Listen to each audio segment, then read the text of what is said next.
I'm going to do the bare minimum, or I'm only getting paid this much, or who knows when this is going to happen, compared to the people we work with and we've helped. You're going to make this much money, and you're going to go hustle, and you're not going to sit and wait. You're going to make it happen. And to make it happen, it takes to do A, B, C, D, E, F, G, or they showed up late, or they went to the wrong place, and they just go into meetings and they shoot from the hip and wing it and hope it all works out. Compared to my reps that I know that are making well over $200,000, they are very disciplined individuals that they pre-plan their days. They actually have all of the resources that they're going to need when they go do meeting. You have to start acting like the person you want to be. If you're making 150 and you want to get to 250, what does a 250 rep look like? If you make under $100,000, it's because you keep showing up like under $100,000 employee. So what does that mean?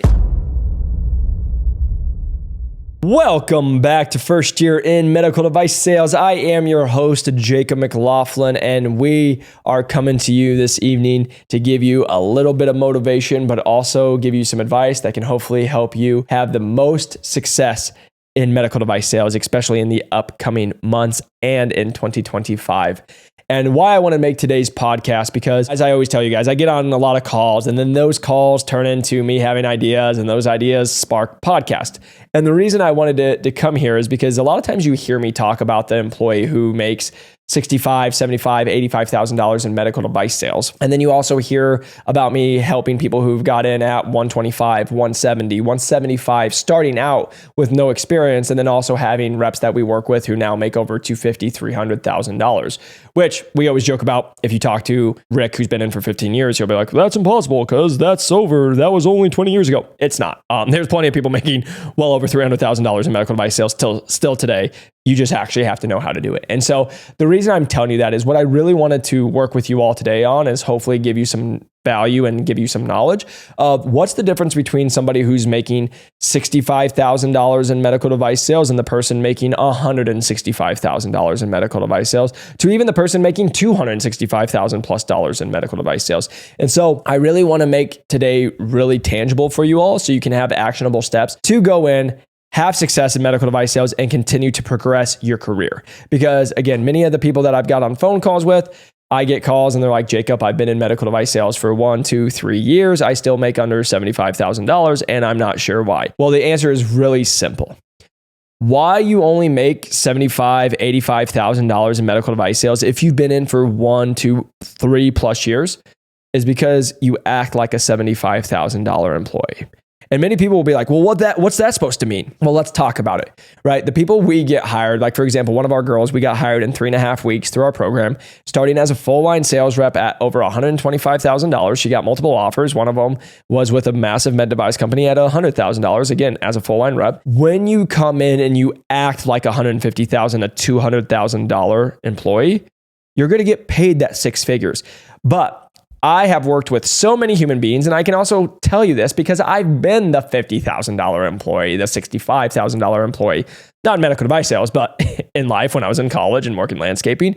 And I had the must be nice mentality, they have worked 20 years, but I don't see that. And I just am going to feel bad for myself. And I've been in here for 4 months and I should make what they make in 20 years and I should do it in 4 months. But I'm not willing to work hard, stay for extra cases, put any extra time in, and actually do what it takes to make that 6 figures. And so the reason I just am going to sit here and tell you guys right away, if you make under $100,000, it's because you keep showing up like under $100,000 employee. So what does that mean? It means that you check in just in time or a couple minutes late. It means that when you get told what to do, you have to be reminded on what to do. It means when they give you some task, you might do 10 of the 15 tasks, but you didn't do all of them. It means that you're going to complain every chance that you get. It means that you're going to do the bare minimum because you're not getting paid enough. And if they paid you more, then you would do more. My friends, welcome to the trap that keeps you under $100,000 the rest of your life. Because here's actually the switch of what you have to see. How employers and CEOs work, especially after running a company, is I need to find somebody who's so invaluable that we don't want to lose, and they do way more than is expected of them, that we want to pay them more money. But you guys are in the place of, I would rather do the bare minimum and barely make ends meet because they don't pay me enough. And that's why it doesn't work. And now I'm going to sit here and tell you guys, to the people that have been in for 6, 8 months, it's a little different story for you because you're just earning your stripes. You're supposed to make 65, 85. If you didn't know what you were doing, you took a job at 52,000, 58, 62, whatever it is. And now you're just running trades and you don't even get a help in the cases. You just cover the case and you just sit there, don't say much, and your reps are out selling and you're just there and you've been there, right? Like that's unfortunate, but that is what it is. You're in the grunt work phase. But to my people that have been in for 2+ years and you're still making under $85,000, it's because you're not showing up like a $150,000 plus employee. Let me tell you guys what that looks like because we get those people hired and I've lived it. A $150,000 employee shows up 15 minutes early. An employee that's making that much likes to be there early, be prepared, has thought of 13 things that could go wrong, and they have it with them. Oh my gosh, one of the pieces got opened up in the tray. It can't be used. No worries. I already had a second tray brought with us and we can use that one compared to the rep that's brand new and not making that. They brought one tray, SPD messed up, and now they don't have the tray. Now they can't do the case, and now the case either gets delayed or they're going to use your competitor, right? There's those little things.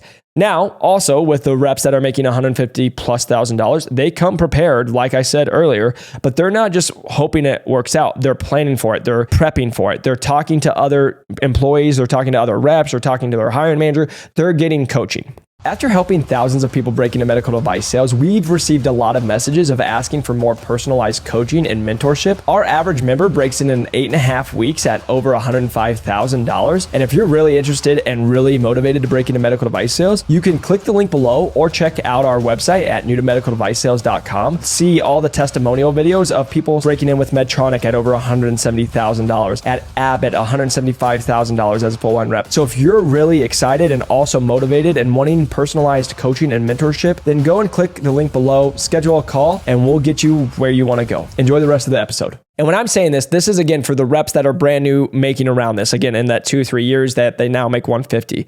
This isn't to the rep that's been in for 17 years and still makes 150 because goodness gracious, the average rep makes $177,000. So if you've been in for 5+ years and you still are making 130, 140, 150, you're probably not doing what you need to anyway. The big thing I can just tell you guys, especially because I have a great audience of people who want to get better, is sometimes you guys have to hear the hard truth is you're not where you want to be because you're not as good as you think you are.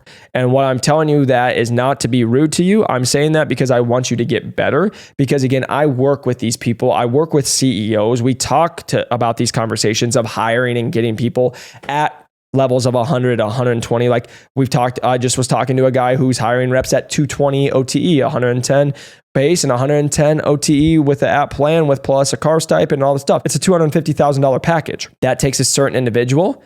And yes, there's going to be a certain amount of experience that they want. But again, we've been able to help you guys see if you do the right things, you don't need all the experience because again, I will always sit here and say it, and I'll say it from the top of the roof.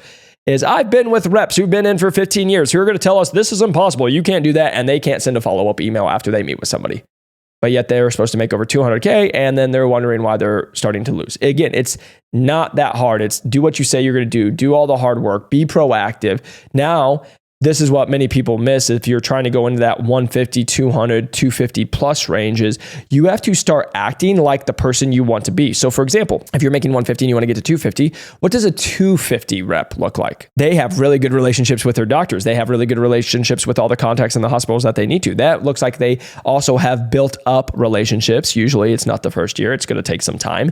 And that they've been able to keep their word. They also have been able to show value in tremendous ways to show that they are going to continue to help the patient and the people that they work with. And they're not just checking in, checking out, and they don't get looked at as just a paycheck. They looked at someone who is a real valuable part of the team, that they're actually going to make sure that they're always there, that they're always resourceful. And you can see where the list goes on. And so when people are saying, where's the gap between people who make under $100,000 and the people who make over $200,000? It's so wide because it's effort. It's drive, it's caring, it's showing value, it's showing that you can be where you want to be. Because again, the people at the bottom of the barrel who are making this money usually are the same people that are talking to me and complaining, but they forgot something. and now the case went wrong, or they showed up late, or they went to the wrong place, or they didn't know where stuff was and they didn't pre-plan it, and they just go into meetings and they shoot from the hip and wing it and hope it all works out, compared to my reps that I know that are making well over $200,000. You would be shocked to know that they are very disciplined individuals, that they pre-plan their days, that they actually have all of the resources that they're going to need when they go do meetings. They actually think about, what if this person messes up and I need one or two other trays? They also think about, what if the doctor experiences ABC? Also, they're thinking about how they can provide value in other ways, from opportunities such as, hey, taking them out to dinner and talking about certain things, but also maybe they're bringing new research to them, talking about a new procedure that they saw. And they're also just being human beings in such a great way that they continue to provide so much value that they are an invaluable piece to that operation. And so this is not going to be something that I have to drag on. This is not something that you guys need to be like, oh my gosh. It's very simple. It's literally be better. And people will get mad and they'll be like, well, that's not very tangible. Hopefully I showed you some tangible things. The conversation I'm telling you guys this is, again, I work with CEOs and hiring managers. I talk to the frustrations of them, and they want to know how we can help them. And we're being able to show that. And that's why we're having some fun conversations here. The most common thing that I hear from hiring managers and from CEOs is everyone overpromises and underdelivers, especially when they're hiring reps. And again, this comes from reps that have 5, 10, 15 plus years experience. And it's why I can tell you this is because what many reps will do is they rely on, I was at Johnson & Johnson or Stryker or Medtronic for 8, 10 years. So because of that, I can come into this market and crush. But what I'll sit here and tell you is many times people that were at massive companies can't go to a smaller company and crush it because they've usually been used to getting let in and all the stuff, but it's a different skill set. But take all that away, because you can still have people. I was one of those people who came from Medtronic, went to a medtech startup and crushed it, and we had fun. You have to be hungry. You have to be ready to go. You have to follow up with people. You have to be able to send 15 emails over a span of time if they don't follow up, because you have it in your follow-up list. Like, you have to continue to do high functioning tasks that are going to help move the territory, compared to, again, the reps that I've watched get in and they're in for a year, 2 years, 3 years. Again, I always ask the question, if you interviewed for a job that would pay you $300,000, would you prepare different every day? And they're like, yes, 100%. And again, that's why you're losing, because the difference between that person and the person that we got in, like one of our guys, we got him hired a month before he graduated college. He was able to break in with a big known name, crush it for 9 months as an associate, then go to a full line rep with an even bigger name, and now as a full line rep in under 9 months. And the reason I'm sitting here telling you is because we continue to have that conversation is, if you want to make 150 grand, you better come in day one. Even if you make 70, 75, 80, you better be acting like that rep who's coming to make 150. Because the crazy thing is if you do the skill set that would take to get to 150, you'll make 150 pretty quick. It's that change of mindset of, I'm going to do the bare minimum, or I'm only getting paid this much, or who knows when this is going to happen, compared to the people we work with and we've helped do this time and time again, is we're instilling the mindset of, you're going to make this much money and you're going to go hustle, and you're not going to sit and wait. You're going to make it happen. And to make it happen, it takes to do A, B, C, D, E, F, G. It takes showing up like this and this and this every single day. It shows that you have to be proactive. You need to be ready for this objection and this objection, and you need to be ready for this gatekeeper and all the stuff that's going to come up, and you act like it. Even if you're an associate rep making $80,000 or $65,000, you need to act like you're the rep who's making $150,000, because how you guys have to see this is, even let's talk about a hire from within. No person is going to watch somebody be average or barely perform and be like, that's who I want going up to the next step. Because again, if I'm the hiring manager, or those hiring managers that are watching you guys, they get paid on the performance. And if you're under their team and you're not performing, guess who has to step up and do more coaching, do more helping in the territory? That manager, which makes their life harder. So if you're not already overperforming as an associate or a rep that's making 85K because you're doing just enough to barely get by, well, they are going to be like, hey, let's just go find someone hungrier than this person and have them train and see if they can surpass them in the next 6 to 12 months, and then just give it to that person. Again, I can say this is because I was in Medtronic. I watched associate reps who just did the bare minimum. They would always show up. They did everything that was asked, but they never went the extra mile. And they'd be associate reps making $65,000, $75,000 for 3 years. And they would have territories that were literally in the territory they were working and where they lived. They would get beat out by other human beings from other places in the United States because those other people were hungrier and started showing up like the rep that could be a full line rep before they were. They actually had actionable steps and they had results showing even when they were an associate that they could be a full line rep because they already ran lunches, they already had numbers, they already showed growth. Instead of the people who are just like, yeah, this is my job, hope it works out. My goal for you guys in 2025 to continue to level up is, I think about a Matthew McConaughey quote all the time. They asked him, who's your hero? And he's like, it's me in 5 years. And then 5 years later goes by and they say, hey, are you your hero? And he's like, not even close. And they're like, oh, so who's your hero? And they're like, it's going to be me in another 5 years. And what he explains in that story is he's never going to reach his hero, but he's going to drive every single day to be better, to be like that person he knows he should become, even though he may never grasp that person. It's no different than in your career. If you're not making 100 grand, learn how to make 100 grand or 150, because there's plenty of reps in the industry that you're watching that are doing it. Watch them, do what they do, copy them. And then again, I know I'm going to get the hate of like, well, Jacob, they've been in for 10 years, 15 years, 20 years. Great. So what do you have to do over the next 12 months to be able to acquire the skills and what they've done in 15 years in the next 12 months? Because that's where people lose. And it's why I've continued to win in this industry and everything I've ever done in life, because all people tell me is amount of time. It's just like when I talk about like a 50-year-old, everyone will be like, oh, 50-year-old, they must be mature. I know plenty of 50-year-olds who are extremely immature. And I know plenty of 22-year-olds who are extremely mature. Age has nothing to do with it. It's how do you show up and what are you doing every single day to become the person that you want to become? And so I just want to let you guys know, whether you're in medical device sales, you want to break into medical device sales or whatever that looks like, you can truly achieve the $100, $150, $200, $300,000 in medical device sales because we've helped the people do that, for good God. Like, we know it's possible, but you actually have to want to become that person, because the thing I'll end with is you'll always find a reason why it won't work. There will always be an excuse of why it doesn't work. You'll always be able to blame your manager, blame your other reps, you'll blame the hospitals, you'll blame whatever it is. And you will be validated to yourself by other people who want to complain with you. The only thing it doesn't do is help you, because you can go complain, but that doesn't change the result. And so the reason I'm sitting here telling you is, if you want to become the rep that you keep telling everybody you want to become, you have to start acting like that person, because it's no different than myself when I even get to where I'm at today. Who I was 2 years ago is not even close to who I am today. But even now, like with our company growing and who we're having conversations with and all that stuff, I have to step into a whole nother person, because that's who I need to become for this company to continue to have success and help people and have exciting conversations with med device companies. Like, that is what is needed for you to reach your goals. And so hopefully this was just very encouraging for you all. If you're not making the amount of money you want to make, that's okay. But just don't lie to yourself and act like you're doing more than you actually are. Don't lie to yourself and think that you're better than you actually are.